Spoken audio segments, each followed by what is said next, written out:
Hello, everyone. I am your co-host Pablo, and welcome to the Kings of Fantasy Football podcast. And here's my co-host. Leo.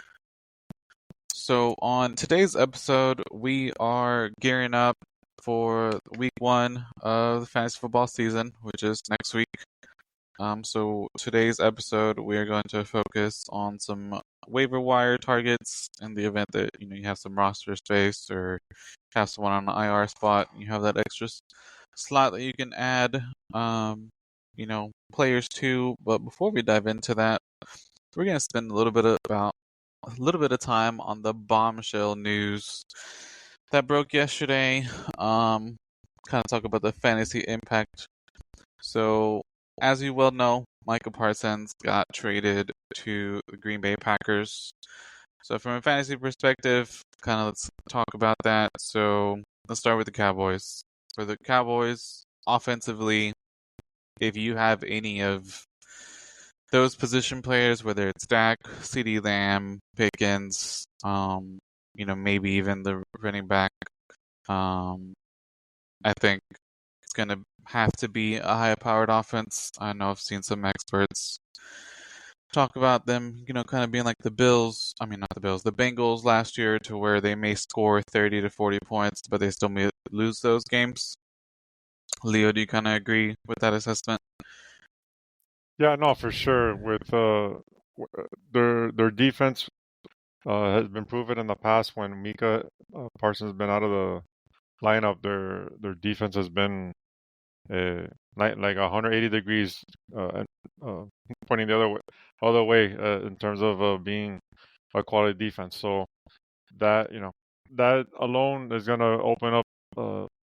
The offense was going to be high powered in terms of passing, and if their defense is going to be as bad as we all think it's going to be, it's only going to allow the like you say, Dak and CD, Pickens and Jaden Blue and all those guys, even Ferguson, to get more involved in the offense and more opportunities. So yeah, if you drafted them, be happy they're on your team. If you haven't, you might want to move them up your draft board a little bit if you're going to be drafting this weekend.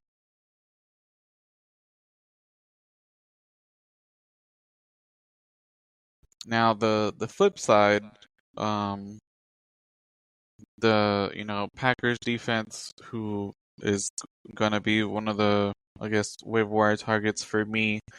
So according to Sleeper, they're only rostered in about 32% of leagues.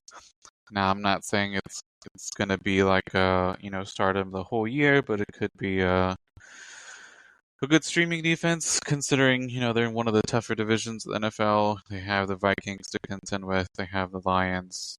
And sorry if you're a Bears fan because you were probably really excited and just made things tougher. Um, but they have a really young core, especially with the addition of Mike Parsons now. Um, so that again, that defense can be a good target, especially to maybe have on your roster as a streaming defense. So those are the kind of like the fantasy impacts of that Micah Parsons trade. So since I kind of talked about one of my targets, who's your target, Leo? Yeah, definitely. To follow, hammer the point more on that. Like, if you right now, like I was in a draft yesterday, and no one even thought of that of picking the Packers defense. So I let everyone pick their defense, and I didn't even pick a defense. I went and drafted Ayuk like I've been doing, added him to the IR, and then in the waiver wire I just picked up the Packers defense, and now I got a decent defense. I'm gonna roll with them, see what they have. They have a tough matchup for week one against the Lions, but whatever. I'll give them a chance and see what happens. So my first uh, player to pick up, I'm gonna go with Dylan Sampson. He's a running back with the Cleveland Browns. Right now, with Wishan Junkins, not really. Who knows if he's gonna even ever play for the Browns at this point? So everyone's been really going after Ford, but for me, I would rather. I've been able to pick up Samson as a waiver wire pickup kind of myself in a couple of my leagues already because his uh his game is gonna, I think, more tailored to the passing game, and I think he's 5'8" and 200 pounds, so he's a very solid player, and I believe and he was timed anywhere between 4.42 and 4.46 in the 40 over when he during the combine process and all that. So he has opportunity to make some plays for the Browns. So later in your drafts, like I said, he's probably not might not even be drafted. I think right now he's maybe 44% rostered. So and if he's still there, I would that's someone definitely to consider picking up for sure.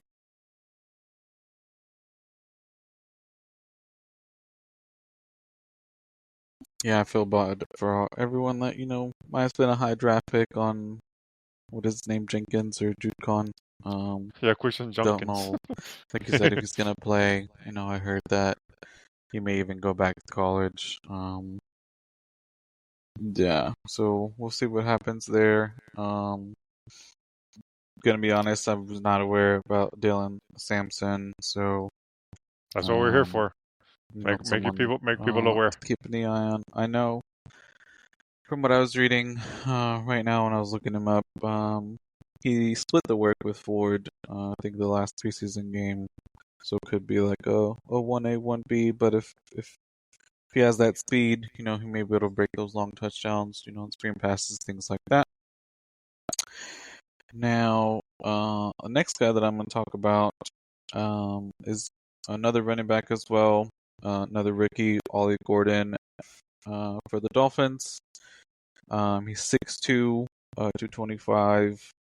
Now, the reports have all said that A-Chain is going to be ready to suit up week one, but we never know, whether that could um, kind of, um, I guess, flare up the injury that he's already dealing with.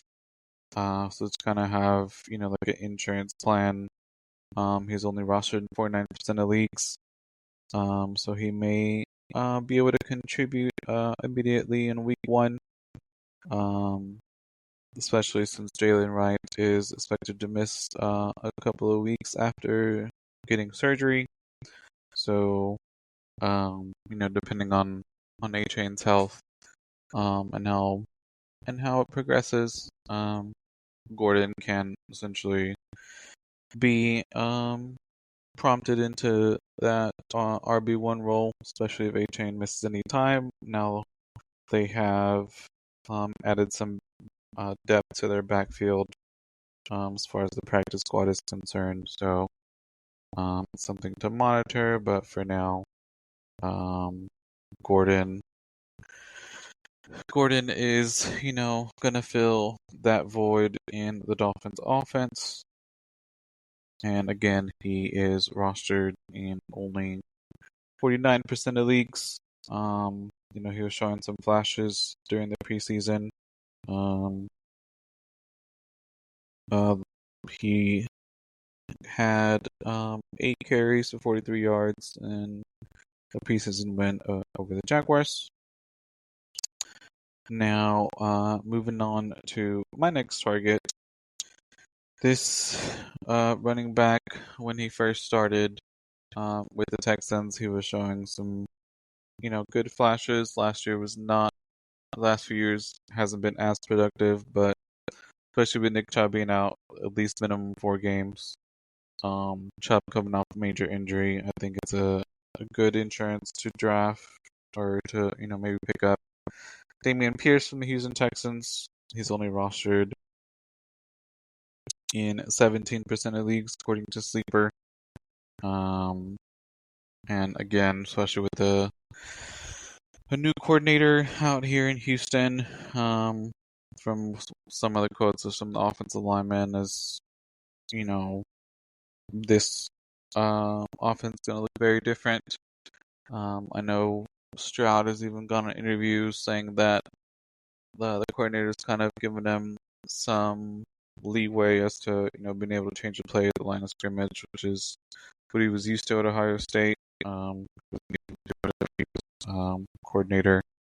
Um, so that may yield some positives to the offense. I know a lot of experts are currently concerned not only with our offensive linemen, but as well as our running backs, just because Mixon is out. So Pierce, and depending on what Chubb does, it can be a good pickup. And again, he's only rostered in 17 Peninsula leagues. Leo, who is your next target? Thanks, man. Sorry, had a little technical difficulties there. Yeah. So my next target is one of your boys there in Houston Texans land. I'm gonna go with Christian Kirk. He's a veteran. He's been around for a few years now. He's coming from he came over as a free agent from the Jacksonville Jaguars, and right now he's kind of been heralded as probably the slot guy there in the Texans offense. I think he's gonna have a pretty decent year if that's gonna be his position. Nico Collins, he's a stud. He's gonna take away most of the attention away, and that should allow Christian Kirk to make plays there with CJ Stroud. So yeah, I really want to try to get him, and if you have a chance to get him, you could. Right now, I believe he's about 40% rostered in most leagues, so someone you might have a chance to be there for you. Yeah, he's kind of like the vet, one of the vets in that locker room. Um, coming from Jacksonville, hopefully, he can go into that slot role. I know one of the rookies that we drafted kind of maybe doing the slot as well, but I know Kirk's probably going to be the starter, so it's going to be him, Higgins, and Collins. So we'll see how Kirk does. Now, this next guy has been making some waves lately, especially due to his performance in the preseason. This is wide receiver Isaac Tesla, the Detroit Lions. Now, he is only rostered in 27% of leagues, but I don't know if he's going to make like an immediate impact. I know a lot of experts have been saying that this is, probably the year that Jameson Williams finally, breaks out. So I don't know if Tesla's gonna, kind of impact Williams. But in the preseason, again, he kind of carved out his roster spot. He had a really good touchdown against us actually in the preseason game. So the Campbell's been excited, pleased with how he's been performing. But I don't know how he's gonna do since he's a rookie. But again, based off of how he performed preseason, it's definitely someone to kind of monitor. And again, it's only 27% at least. Who's your next guy? Yeah, no, Tesla's a good player to mention for sure. Just when you see like teams get rid of like a veteran receiver because they got rid of Patrick, they traded him away to another team. That kind of gives you an idea, like, oh, I think they really like this guy, right? They have you know, it's someone to keep an eye on for sure. All right, so my next guy, I'm gonna go hit the quarterback range. So one of the quarterbacks that he's kind of been lackluster for his career so far. He's shown a couple flashes here and there, but this year, they got a couple more weapons for him, and that's gonna be and also I think an offensive genius there with Cohen from Tampa Bay, and that's gonna be Trevor Lawrence here with the Jacksonville Jaguars. He's you can wait to the end of the draft. No one's really drafting him. If you want to draft someone late, there's been a few leagues like I've been in that he didn't even get drafted, and so and he barely had a chance to play with Brian Thomas last year, and when he did, he did fairly well. And now they also have Travis Hunter that they drafted high, that he's gonna play a lot of the offense, even though he's a dual player that he plays defense and offense. He's gonna be on the offense a good majority of the time, so that's gonna help Lawrence being able to open up the offense, Cohen's offense. So they also have Travis Etienne, Brendan Strange there. So definitely, if Lawrence has always shown always, since he was in Clemson, always had the potential of being a stud quarterback. And I think this year he finally, if God willing, if he stays healthy, this would be hopefully a year that he can produce like we all think he could. So Lawrence is definitely one to pick up there. I believe he's about 50% roster right now. So 50-50 chance he's there for you. Hopefully that kind of comes into fruition because BTJ is my wide receiver one on one of my leagues, so kind of need that to to Yeah. happen.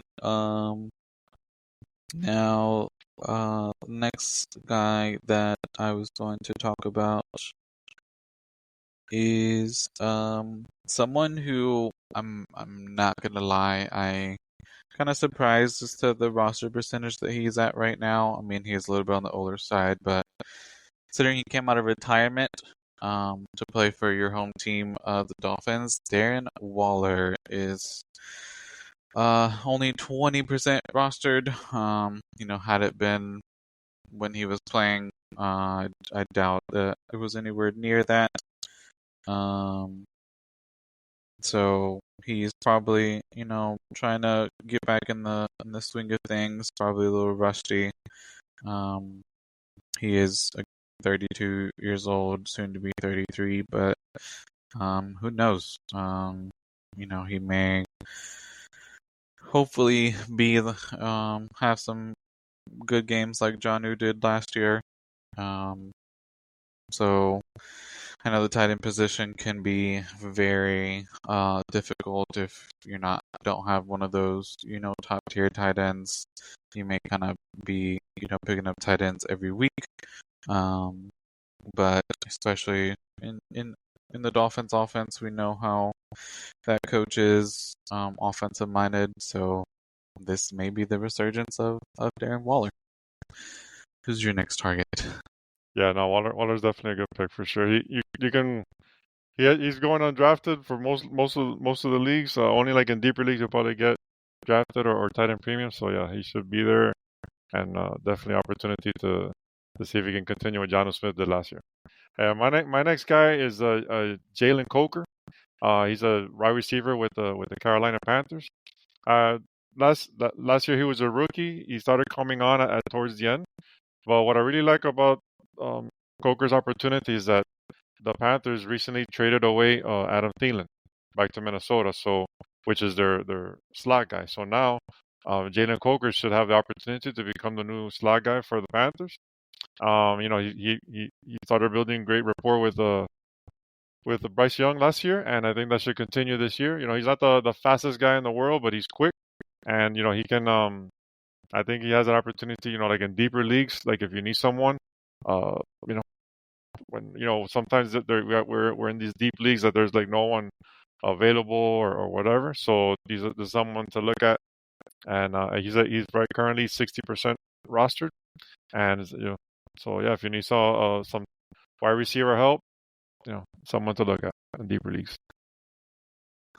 Now, it is definitely something that you kind of have to monitor. So I know the rookie from the Panthers that even I was raving about, and one of Yeah, the it's a other McLaurin. podcasts, what is it, McMillan? McMillan. Yeah, The thing that maybe not everyone was keeping an eye on is that before the season even started, he's already dealt with 2 hamstring injuries. So if he were to miss any time or just has that lingering injury, Coker can, yeah, maybe blossom. So, um, you know, definitely something to monitor, and I was seeing something actually I think today about Coker, so um, definitely a good pickup there. Um, Yeah, even and again, Xavier Leggett too, someone to look at too. That if if McVeigh is gonna be missing time, he's also someone that's available there a lot as well.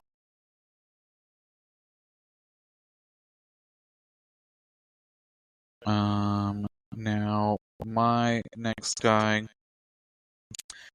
um, he was a new addition to his old team. I feel like this year I even saw a post where it was like, is it year 2015 again? Because some of the players are going back to the original teams now. But this guy, considering that wide receiver group right now in Minnesota, so we have Addison who's suspended. I think Naylor is hurt. So Mr. Adam Thielen, who is 49% rostered, he, um, kind of maybe like he was in Carolina. In Carolina, he was not bad by any means. He was not like super consistent, but he was pretty much the best one there in the Panthers. Of course, now Panthers, drafted receivers. So who knows how he might do with JJ McCarthy? And again, Naylor's hurt, Addison's suspended. So if I had to guess, I think Thielen's going to be automatically in that, wide receiver 2 or wide receiver 3 on that roster, until, everyone's back and healthy. And again, only rostered in 49%. He's pretty good in PPR leagues. Gets targets, gets receptions. So it's definitely someone to target. And again, it's totally weird because he left and then now he's there back 10 years later. Yeah, no, Who's your next guy? never too late to come back home, right?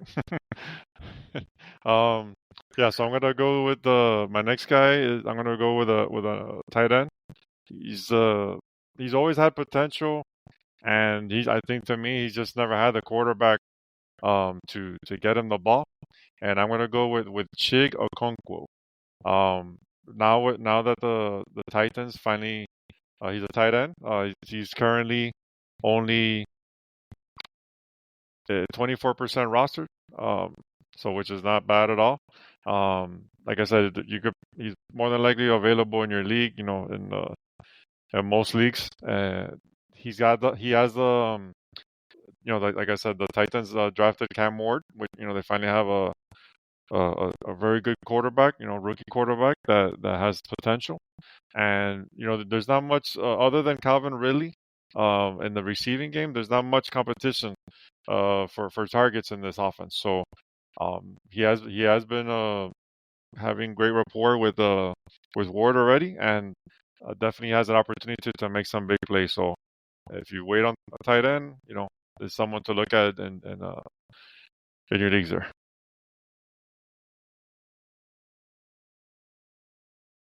Yeah, considering Ridley is questionable, so let's say if he even misses week 1, then might be a tight end type of week for that first week. You have any more players before we wrap things up?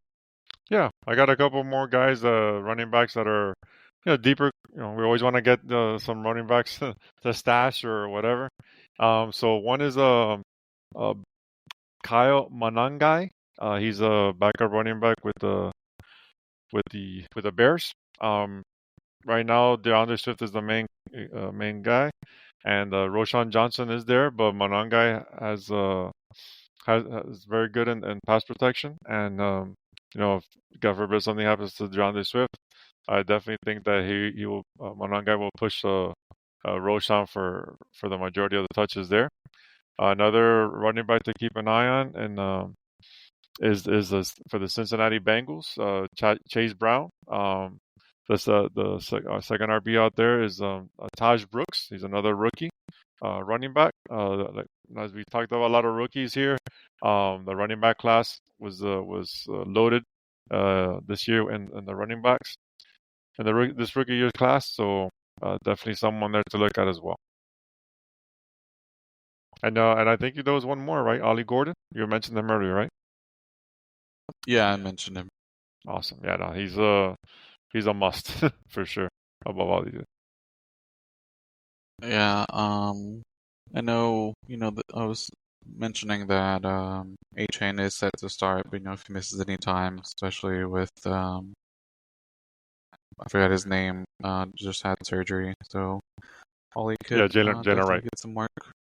Yeah. Yeah, yeah, no, he has a definitely opportunity early on to make headways for sure. All right. So that concludes, waiver wire targets, especially for week one. If you have any drafts coming up, good luck in your drafts. This is pretty much last weekend before the season starts. Please like the show, give us a follow, share it. And if you have any questions, you can reach me on X. That would be at Archreaper, ARCHREAPR. Leo, where can they reach you? Yeah, if you have any fantasy football questions, dynasty questions, you can reach me on X as well at Smooth1074. Thanks, everyone. Peace.